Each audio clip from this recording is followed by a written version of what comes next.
दोस्तों, America Israel ने मिलकर ईरान पर हमले किए। अमेरिका इजराइल को कोई भी बड़ी कामयाबी नहीं मिली है। ईरान ने मुंह तोड़ जवाब अमेरिका इजराइल को दिया है। मिडिल ईस्ट में हर अमेरिका के ठिकानों को ईरान ने निशाना बनाया है। पूरी तरह से अमेरिका के ठिकानों के चीथड़े उतार दिए।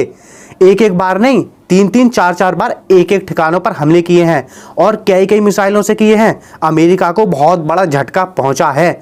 अमेरिका इजराइल ने जिस उम्मीद पर ईरान पर हमले किए थे उसमें से कुछ भी उम्मीद पूरी नहीं हुई। एक भी टारगेट अमेरिका इजराइल को हासिल नहीं हुआ। सबसे पहले तो अमेरिका और इजराइल ने मिलकर ईरान की टॉप लीडरशिप को निशाना बनाया। ईरान के सुप्रीम लीडर को निशाना बनाया, ईरान के बड़े बड़े मंत्रियों को निशाना बनाया, ईरान के राष्ट्रपति को निशाना बनाया, खुफिया मंत्री को निशाना बनाया और ईरान के सबसे बड़े कमांडरों को निशाना बनाया।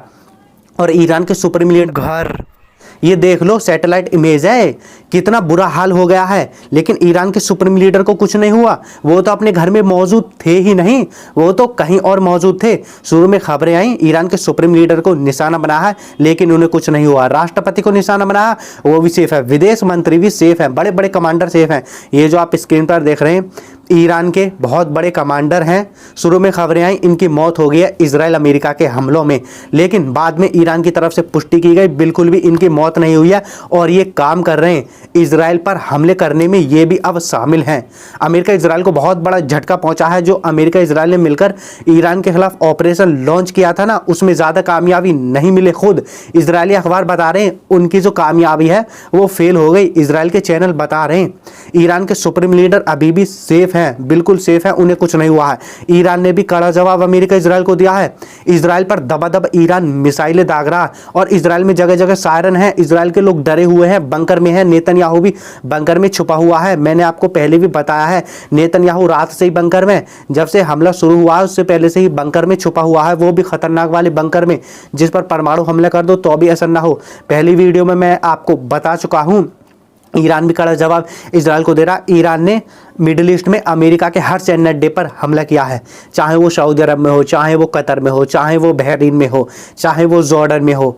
हर जगह जगह अमेरिका के सैन्य अड्डों पर हमला किया है। संयुक्त अरब अमीरात में भी हमले किए हैं। एक एक ठिकाने पर कई हमले किए हैं। ईरान ने अमेरिका इजराइल के चीथड़े उतार दिए। जो उनकी सैन्य अड्डे हैं ना, बिल्कुल ऐसे वीडियो आ रहे हैं, एक साथ मिसाइल गिरी और अमेरिका इजराइल के जो सैन्य अड्डे हैं वो बिल्कुल तार तार हो गए। ईरान ने बहुत बड़ा झटका अमेरिका इजराइल को दिया है और ईरान लगातार ये कह रहा अब हम रुकने वाले नहीं है, जंग आपने शुरू करी है, हम इसको समाप्त करेंगे। इजराइल और अमेरिका को सबसे बड़ा सबक सिखाया जाएगा। ईरान ने बहुत बड़े हमले किए हैं और अमेरिका इजराइल की सबसे ज़्यादा नीच और गंदी देखो इन्होंने क्या किया है। ईरान के प्राइमरी स्कूल पर हमला किया। छोटी छोटी बच्ची पढ़ती हैं, बच्चियाँ, 40 से ज़्यादा बच्चियों की मौत हो गई। इनकी हैवानियत देखो, कितनी बुरी हैवानियत है। ईरान की छोटी छोटी बच्चियों को निशाना बना रहे हैं। एक स्कूल पर हमला किया। शुरू में खबरें आई 34 से 36 छोटी छोटी बच्चियां मारी गई हैं, ईरानी स्टूडेंट। बाद में खबरें आई 40 से ज़्यादा मारी गई है, क्योंकि मौतों का आंकड़ा बढ़ रहा और मलबे के नीचे हैं बहुत सारी बच्चियां। ईरान के छोटे छोटे बच्चों को अमेरिका इजराइल निशाना बना रहे हैं। यही तो इनका एजेंडा है, वहाँ के लोगों को निशाना बनाओ दूसरे देश को झुकाने के लिए। यही तो इन्होंने और देशों में किया है। अमेरिका इजराइल मिलकर ईरान के सैन्य ठिकानों पर भी हमला कर रहे हैं और अमेरिका इजराइल मिलकर ईरान के नागरिकों पर भी हमले कर रहे हैं। खैर, जो भी अपडेट होगी बहुत जल्दी दूंगा, जल्दी से हमसे जुड़ जाइए।